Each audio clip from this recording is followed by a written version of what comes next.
म्हज्या भावान भयणो, आयज आमी भलायकेच्या प्रेशितांचो दीस मनयतात आमच्या महादोन प्रांतांत. आनी असोच एक आमकां एक घडणी आसा की एक कॅन्सराचे पिडेक सांपडलेलो एक मनीस, ताणें जायतीं वखदां केल्लीं, जायत्या दोतोरांक तो मेळ्ळलो आनी ताका भरोसो आसलो एक दीस तो बरो जातलो म्हूण.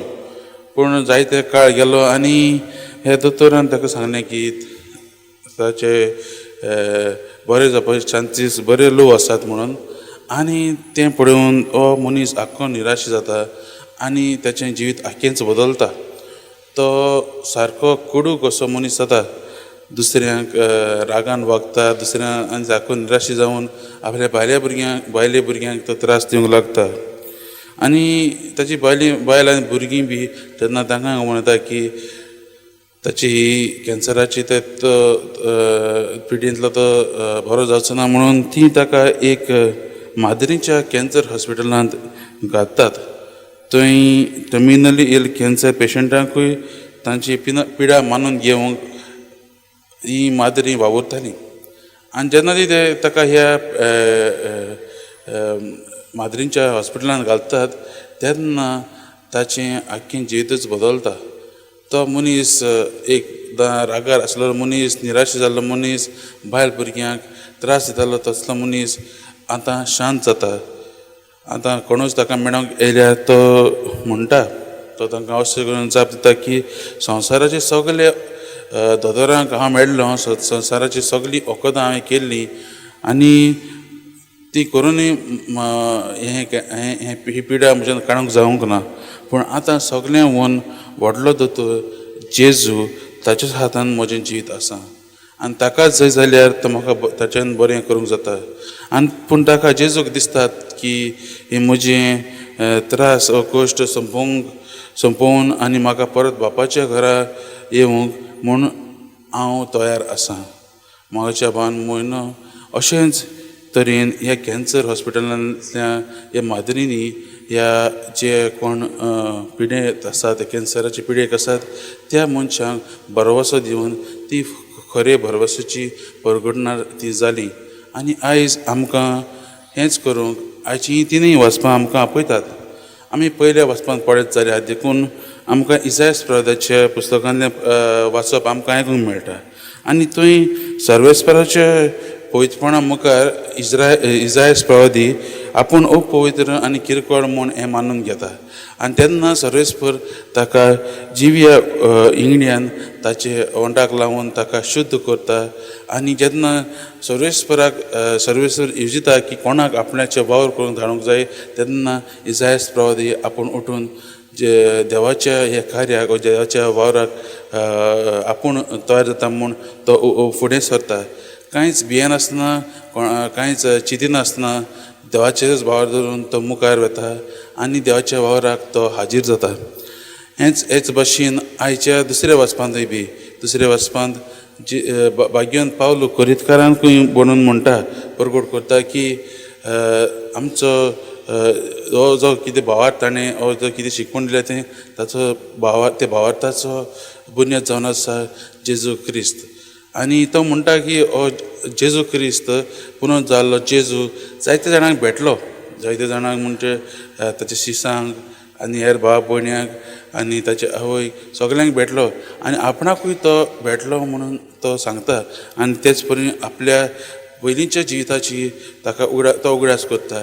जेन्ना तो पयलो देवाच्या जेजूच्या ह्या फाटलावदारांक त्रास जातालो ताचोय उगडास करता आनी जेजू ताका कसो मेळ्ळो आनी ताचें आख्खें जिवीत बदल्लें आनी ताका खरो फाटलावदार, खरो जेजूचें राज कार्य परगटणार ताका रयलो हें तो आमकां दाखोवन दिता. आनी आयच्या वाचपांत आमी पळयत जाल्यार ही जावन आसा आयज कथा आमी जी आयकल्या ती सिमा पेद्रूची आपोवण्याची कथा कशी आमी आयकूंक म्हणूंक जाता. सिमा पेद्रू आनी जबेदेवाचे पूत जाकोब आनी जुआंव हांची आपोवण्याची कथा म्हूण आयकूंक येता. पूण आमी पळयत जाल्यार न्हू आयज एक जायती शिकवण आमी हे आयच्या शुभ वर्तमानांतल्यान घेवंक जाता. ती म्हणल्यार पयले सुवातेर न्हू आयज आमी पळयता जेजू एक खारव्यांक नुस्तेकारांक तांकां शिकयता. जेजू आमी जाणा जेजू एक तवयाचो पूत आनी ताका सगळें तवयाची म्हायती आसा. आनी तो आयज एक खारवी जे तांकां सगळें खबर आसा कशे तरेन खंय वचपाचें, खंय रापणी घालपाची, सगळी तांकां खबर आसुनूय आयज जेजू तांकां सांगता अमके कडेन वचून खोल दर्यांत वचून थंयची रापणी घालात म्हूण. आनी म्हत्वाचें पळयत जाल्यार म्हणल्यार म्हाज्या भावान भयणो, सिमा पेद्रू आपूण खारवी जावन देखून तो ताचें आयकता.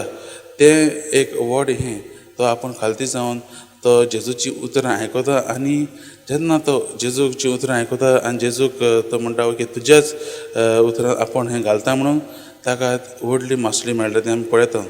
म्हाज्या भावान भयणो, आयज आमकां जेजू सांगता की आपूण सगल्यांक येयल्लो आसा. ताका कोणूच तेश कोन हे भाशेन कितें बरें शिकलोले मनीसूय म्हणून न्हू, पूण सगल्यांक आमी सगळीं जाणां आमी कोणी शिकलोलीं न्हू जायत कोडी, पूण आमी सगळीं जाणां देवाच्या ह्या वावरांत कार्यांत भाग घेवंक आमकां आपयल्लीं आसात म्हणून आमकां दाखयता. हे ताचे सीस जे आसले ते व्हड शिकलोले मनीस न्हय. आयज आमी पळयता तो खारव्यांक आपयता पेद्रू आनी तांकां तांचे मदीं तो येवन तो हांगा आपयता आनी तांकां म्हणटा आपूण आतां तुका मनशांक धरतले तसले खारवी करतलो. आनी आयज जेजू ह्या पेद्रूच्या आपोवण्याच्या चेरूच आमकांय आमच्या आपोवण्याचो उगडास करता. आमी दर एकलीं देवान आमकांय ते वावरांत बागेली केल्लीं आसात. आमी आमच्या जिवितांतल्यान दुसऱ्यांक जेजूच्या राजाचे परगटणार जावंक आमकां आपयल्लीं आसा. आनी आयचीं तिनी वचपां आमकां हेंच शिकयतात. म्हज्या भावान भयणो, आमी दोळ्यान दुसऱ्यांचो आदार करून आमच्या जिवितांतल्यान बऱ्यो कुरण्यो करून बरें उतरांनी आमी दुसऱ्यांक एक बरवशाचे परगटणार जावंक आमकां आपयल्ले आसात. तेच परी आयज जेन्ना आमी ह्या वचपाचें नियाळ करता आसतना आयचे हो सेवा धर्माचो विशय धरून आमी आमच्या जिवितांत नियाळ करुया. म्हणजे तो बरवशाचे परगटणार जावंक. आनी जेन्ना आमी आयज पिडेवंतां पसत आनी पिडेवंतांक आदार दितले ते मनशां पसत मागतना आमी आमचेय पसत मागुया की आमी ते आमच्या भाव भयणी जे पिडेंत आसात तांकां आदाराची मनशां जावंक, तांकां आमच्या भेटेंतल्यान आमच्या आदारांतल्यान आमी खरें जेजूच्या पाटलादार जावंक म्हूण आमी ह्या मिसाच्या बलिदानांत आमी मागुया.